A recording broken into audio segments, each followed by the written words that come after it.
tujuan kenapa? Kita selesaikan bisa, tetapi kita bertanggung jawab terhadap kualitas.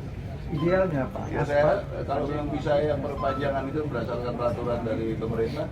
Syederalun, PJ Gubernur Aceh Ahmad Marzuki dan rombongan meninjau progres peningkatan jalan Perelak Lokop Batas Gailues pada Minggu 23 Oktober 2022.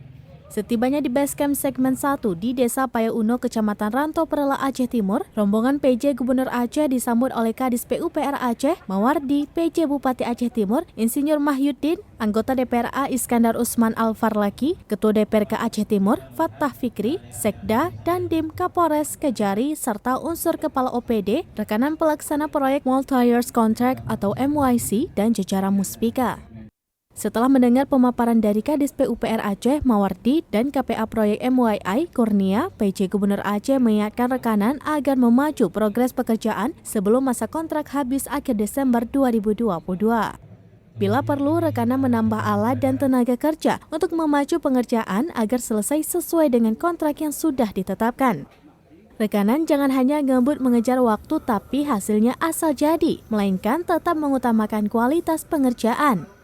Ahmad Marzuki juga mengatakan bila perlu bisa tahan 50 atau minimal 20 tahun.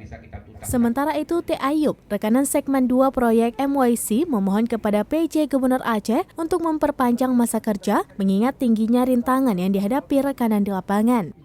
Menanggapi permohonan rekanan tersebut, PJ Gubernur Aceh merespon positif dan meminta PUPR Aceh agar mempelajari regulasi terkait dengan perpanjangan masa kerja tersebut. Jadi nanti duduk bareng DPR aja, karena kan memang ada peraturan pemerintah. Iya, tentang itu. Kalau saya penting kualitasnya. Idealnya Pak, gelar aspal itu tetap tidak. Tetapi kalau kita tidak burung, kita nanti.